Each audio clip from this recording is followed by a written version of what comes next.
37ನೇ ಅಧ್ಯಾಯ ಚಾವಡಿ ಮೆರವಣಿಗೆ. ಈ ಅಧ್ಯಾಯದಲ್ಲಿ ಹೇಮಾಡ ಪಂತರು ವೇದಾಂತದ ವಿಚಾರಗಳನ್ನು ಪೀಠಿಕೆಯಲ್ಲಿ ವಿವರಿಸಿ ನಂತರ ಚಾವಡಿ ಮೆರವಣಿಗೆಯನ್ನು ಹೃದಯಾಂಗಮವಾಗಿ ಚಿತ್ರಿಸಿದ್ದಾರೆ. ಸಾಯಿಬಾಬಾ ಅವರ ನಿತ್ಯ ಜೀವನವೇ ಧನ್ಯವಾದದ್ದು. ಅವರ ರೀತಿ ನೀತಿಗಳು ವರ್ಣಾತೀತ. ಅವರು ಕೆಲವು ವೇಳೆ ಬ್ರಹ್ಮಾನಂದದಲ್ಲಿ ತಲ್ಲೀನರಾಗಿದ್ದು, ಇನ್ನಿತರ ಸಮಯದಲ್ಲಿ ಆತ್ಮಜ್ಞಾನದಿಂದ ತೃಪ್ತರಾಗಿರುತ್ತಿದ್ದರು. ಕೆಲವು ವೇಳೆ ತಮ್ಮ ಕಾರ್ಯವನ್ನು ನಿರ್ವಹಿಸುತ್ತಾ ನಿಶ್ಚಿಂತರಾಗಿರುತ್ತಿದ್ದರು ಮತ್ತು ಕೆಲವು ವೇಳೆ ಸುಮ್ಮನೆ ಕುಳಿತಿರುತ್ತಿದ್ದರು. ಆದರೆ ಸೋಮಾರಿಗಳಾಗಿರಲಿಲ್ಲ. ಅವರು ಯಾವಾಗಲೂ ಆತ್ಮದಲ್ಲಿಯೇ ತಲ್ಲೀನರಾಗಿರುತ್ತಿದ್ದರು.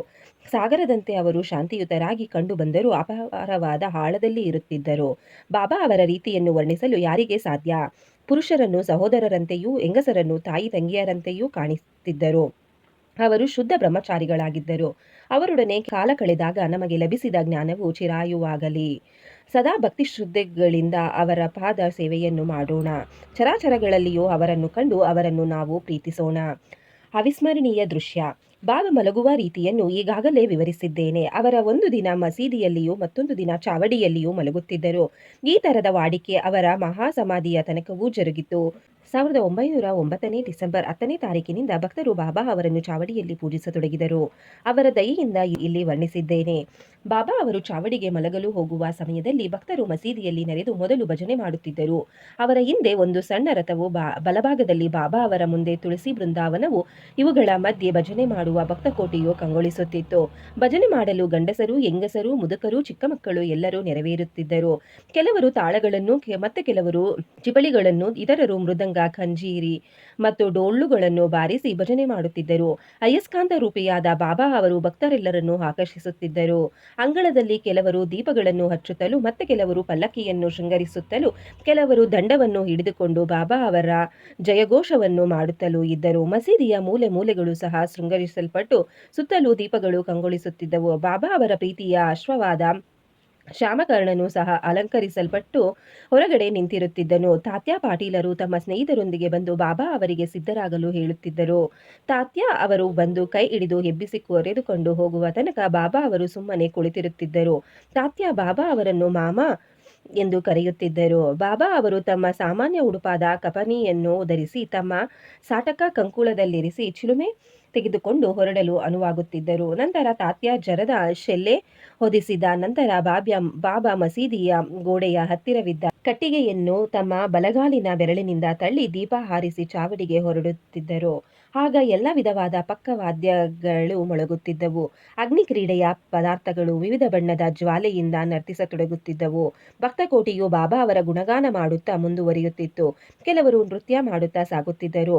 ಬಲದಾರರು ಬಾಬಾ ಮಸೀದಿಯ ಬಾಗಿಲಿಗೆ ಬಂದ ಕೂಡಲೇ ಜಯಘೋಷ ಮಾಡುತ್ತಿದ್ದರು. ಬಾಬಾ ಅವರ ಇಕ್ಕೆಲಗಳಲ್ಲಿಯೂ ಭಕ್ತರು ನಿಂತು ಚಾಮರ ಬೀಸುತ್ತಿದ್ದರು. ದಾರಿಯುದ್ದಕ್ಕೂ ಬಟ್ಟೆ ಹಾಸುತ್ತಿದ್ದರು. ಅದರ ಮೇಲೆ ಬಾಬಾ ಅವರು ನಿಧಾನವಾಗಿ ಹೆಜ್ಜೆಯಿಡುತ್ತಾ ಮುಂದುವರಿಯುತ್ತಿದ್ದರು. ತಾತ್ಯಾ ಪಾಟೀಲ ಬಾಬಾ ಅವರ ಬಲಗೈಯನ್ನು, ಮಾಳಾ ಸಾಪತಿಯವರು ಅವರ ಎಡಗೈಯನ್ನು ಹಿಡಿದುಕೊಂಡು ಹೋಗುತ್ತಿದ್ದರು. ಬಾಪು ಸಾಹೇಬ ಜೋಗ ಅವರು ಅವರ ಹಿಂದೆ ಶ್ವೇತ ಛತ್ರವನ್ನು ಹಿಡಿದುಕೊಂಡು ಬರುತ್ತಿದ್ದರು. ಈ ರೀತಿ ವೈಭವಯುತರಾಗಿ ಬಾಬಾ ಚಾವಡಿಗೆ ಸಾಗುತ್ತಿದ್ದರು. ಶೃಂಗರಿಸಲ್ಪಟ್ಟ ಶ್ಯಾಮಕರ್ಣನು ಬಾಬಾ ಅವರಿಗೆ ದಾರಿಯನ್ನು ತೋರಿಸುತ್ತಾ ಸಾಗುತ್ತಿದ್ದನು. ಬಾಬಾ ಅವರ ಹಿಂದೆ ಗಾಯಕರು ಮೊದಲಾದವರು ಹಿಂಬಾಲಿಸುತ್ತಿದ್ದರು. ಸಂಗೀತಕ್ಕೆ ಸರಿಯಾಗಿ ಒಂದೇ ಹರಿನಾಮವೂ ನಾವೋ ಮಂಡಲವನ್ನೆಲ್ಲ ಪಸರಿಸಿರುತ್ತಿತ್ತು. ಅಂತೆಯೇ ಬಾಬಾ ಅವರ ನಾಮವೂ ಸಹ ಪಸರಿಸುತ್ತಿತ್ತು. ಈ ರೀತಿ ಮೆರವಣಿಗೆ ಚಾವಡಿಯ ಮೂಲೆಗೆ ಬಂದಾಗ ಭಕ್ತಕೋಟಿಯು ಸಂತಸದಿಂದ ನಲಿಯುತ್ತಿತ್ತು. ಆಗ ಬಾಬಾ ಅವರು ಚಾವಡಿ ಎದುರಿನಲ್ಲಿ ನಿಂತು ಅಪೂರ್ವವಾದ ಕಾಂತಿಯಿಂದ ಕಂಗೊಳಿಸುತ್ತಿದ್ದರು.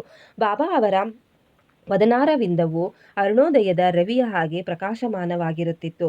ಅವರು ನಿಶ್ಚಲ ಚಿತ್ತರಾಗಿ ಉತ್ತರಾಭಿಮುಖವಾಗಿ ಚಾವಡಿಯ ಎದುರಿಗೆ ಯಾರನ್ನೂ ಕರೆಯುತ್ತಿರುವಂತೆ ನಿಂತಿರುತ್ತಿದ್ದರು. ವಾದ್ಯಘೋಷಗಳು ನಡೆದಾಗ ಬಾಬಾ ಅವರು ಆಗಾಗ್ಗೆ ತಾಳ ಹಾಕುತ್ತಿದ್ದರು. ಆ ಸಮಯಕ್ಕೆ ಸರಿಯಾಗಿ ಕಾಕಾ ಸಾಹೇಬರ ದೀಕ್ಷಿತರು ಬೆಳ್ಳಿಯ ತಟ್ಟೆಯಲ್ಲಿ ಹೂವನ್ನು ತಂದು ಆಗಾಗ್ಗೆ ಬಾಬಾ ಅವರ ಮೇಲೆ ಚೆಲ್ಲುತ್ತಿದ್ದರು. ಆಗ ಬಾಬಾ ಅವರ ಅಪೂರ್ವ ಶೋಭೆಯನ್ನು ನೋಡಿ ಭಕ್ತಜನರು ಮನದಣಿಯುವಂತೆ ಆನಂದಿಸುತ್ತಿದ್ದರು. ಬಣ್ಣಿಸಲು ಪದಗಳ ಅಭಾವವೇನೋ ಎಂಬಂತಿತ್ತು ಆ ವೈಭವದ ಪರಮಾವಧಿ. ತಾತ್ಯ ಪಾಟೀಲರು ದೀಪಗಳನ್ನು ಹಿಡಿದುಕೊಂಡು ಬಾಬಾ ಅವರ ಬಲಗಡೆಗೂ, ಮಾಳಾ ಸಪಾತಿಯವರು ಅವರ ಶಲ್ಯದ ಅಂಚನ್ನು ಹಿಡಿದುಕೊಂಡು ಬಾಬಾ ಅವರ ಎಡಗಡೆಗೂ ಬರುತ್ತಿದ್ದರು. ಬಾಬಾ ಅವರು ನಿಧಾನವಾಗಿ ಹೆಜ್ಜೆ ಇಡುತ್ತಾ ಚಾವಡಿ ಸೇರುತ್ತಿದ್ದರು. ಈ ದೃಶ್ಯ ಈಗಿಲ್ಲ, ಪುನಃ ನೋಡಲಾರೆವು. ಆದರೆ ಅದನ್ನು ಮನಸ್ಸಿನಲ್ಲಿ ರೂಪಿಸಿಕೊಂಡು ತೃಪ್ತಿ ಪಡಬಹುದು. ಚಾವಡಿಯೂ ಸಹ ಶೃಂಗರಿಸಲ್ಪಡುತ್ತಿತ್ತು. ಚಾವಡಿಯನ್ನು ತಲುಪುತ್ತಲೇ ತಾತ್ಯ ಅವರು ಬಾಬಾ ಅವರ ಆಸನವನ್ನು ಸಜ್ಜುಗೊಳಿಸುತ್ತಿದ್ದರು. ಅವರಿಗೆ ನಿಲುವಂಗಿಯನ್ನು ತೊಡಿಸುತ್ತಿದ್ದರು. ನಂತರ ಇತರ ಭಕ್ತರು ಅವರವರ ಮನಬಂದಂತೆ ಬಾಬಾ ಅವರನ್ನು ಪೂಜಿಸತೊಡಗುತ್ತಿದ್ದರು. ಕೆಲವರು ಬಾಬಾ ಅವರಿಗೆ ಕಿರೀಟ ಧಾರಣೆ ಮಾಡುತ್ತಿದ್ದರು, ಕೆಲವರು ಹಾರ ತುರಾಯಿಗಳನ್ನು ಅರ್ಪಿಸುತ್ತಿದ್ದರು, ಕೆಲವರು ಆಭರಣಗಳನ್ನು ತೊಡಿಸುತ್ತಿದ್ದರು, ಕೆಲವರು ಹಣೆಗೆ ನಾಮ ಹಚ್ಚುತ್ತಿದ್ದರು, ಕೆಲವರು ಆಗಾಗ್ಗೆ ವಿಧ ವಿಧವಾದ ಉಡುಪುಗಳನ್ನು ಸುತ್ತುತ್ತಿದ್ದರು. ಈ ಎಲ್ಲಾ ಶೃಂಗಾರದಿಂದ ಬಾಬಾ ಅದ್ವಿತೀಯ ಶೋಭೆಯಿಂದ ಪ್ರಕಾಶಿಸುತ್ತಿದ್ದರು. ನಾನಾ ಸಾಹೇಬ ನಿಮೋಣಕರ ಅವರು ಶ್ವೇತಛತ್ರಿಯನ್ನು ಅವರ ತಲೆಯ ಮೇಲೆ ಹಿಡಿದು ತಿರುಗಿಸುತ್ತಿದ್ದರು. ಬಾಪು ಸಾಹೇಬ ಜೋಗಾರ್ ಅವರು ಅವರ ಪೂಜೆ ಮಾಡಿ ಅವರ ಹಣೆ ಮತ್ತು ಕೈಗಳಿಗೆ ಚಂದನವನ್ನು ಲೇಪಿಸಿ ತಾಂಬೂಲ ಸವಿಯಲು ಕೊಡುತ್ತಿದ್ದರು. ಆಗ ಬಾಬಾ ಆಸನದಲ್ಲಿ ಅಲುಗಾಡದೆ ಕುಳಿತಿರುತ್ತಿದ್ದರು.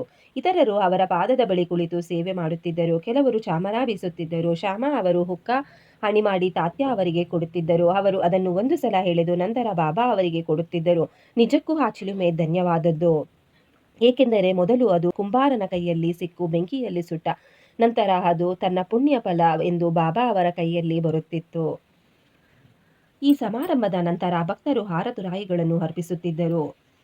ಷಡ್ಗುಣ ಪರಿಪೂರ್ಣರು, ವಿತರಾಗರು, ಮೋಹದಿಂದ ಮುಕ್ತರೂ ಆದ ಬಾಬಾ ಅವರಿಗೆ ಇವುಗಳಲ್ಲಿ ಆಸಕ್ತಿ ಇರಲಿಲ್ಲ. ಆದರೆ ಭಕ್ತರ ಪ್ರೀತಿಗೋಸ್ಕರ ಅವರವರ ಮನಬಂದಂತೆ ತಮ್ಮನ್ನು ಪೂಜಿಸಲು ಬಾಬಾ ಅನುಮತಿ ನೀಡುತ್ತಿದ್ದರು. ಕೊನೆಯದಾಗಿ ಬಾಪು ಸಾಹೇಬ ಜೋಗ ಅವರು ಆರತಿ ಬೆಳಗುತ್ತಿದ್ದರು. ವಾದ್ಯಗಳು ಮೊಳಗಿ ಆರತಿಯ ನಂತರ ಭಕ್ತರು ಬಾಬಾ ಅವರ ಆಶೀರ್ವಾದ ಪಡೆದು ಹಿಂತಿರುಗಿ ಹುಕ್ಕ ಮುಂತಾದವುಗಳನ್ನು ಕೊಟ್ಟು ತಾತ್ಯ ಹೊರಡಲು ಸಿದ್ಧರಾಗುತ್ತಿದ್ದರು. ಆಗ ಬಾಬಾ ಅವರನ್ನು ಕರೆದು ನನ್ನನ್ನು ಕಾಪಾಡು, ಮನೆಗೆ ಹೋಗು, ಆದರೆ ರಾತ್ರಿ ಆಗಾಗ್ಗೆ ಬಂದು ವಿಚಾರಿಸು ಎಂದು ಹೇಳುತ್ತಿದ್ದರು.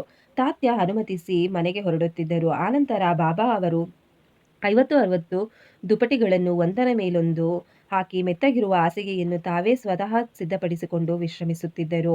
ಶ್ರೀ ಸಾಯಿಬಾಬಾ ಅವರನ್ನು ಮತ್ತು ಚಾವಡಿಯ ಮೆರವಣಿಗೆಯನ್ನು ಪ್ರತಿದಿನವೂ ಆ ರಾತ್ರಿ ಮಲಗಿಕೊಳ್ಳುವಾಗ ಸ್ಮರಿಸಿಕೊಂಡು ಸುಖ ಪಡೆಯಿರೆಂದು ವಾಚಕರಲ್ಲಿ ವಿನಂತಿಸಿ ಈ ಅಧ್ಯಾಯವನ್ನು ಮುಗಿಸಿ ನಾವು ವಿಶ್ರಮಿಸುತ್ತೇವೆ. ಶ್ರೀ ಸಾಯಿ ಪ್ರಣಾಮ. ಈ ಅಧ್ಯಾಯವನ್ನು ಕೇಳಿದ ನಿಮ್ಮೆಲ್ಲರಿಗೂ ಶ್ರೀ ಸಾಯಿಬಾಬಾ ಒಳ್ಳೆಯದನ್ನು ಮಾಡಲಿ. ಶ್ರೀ ಸಾಯಿ ಪ್ರಣಾಮ.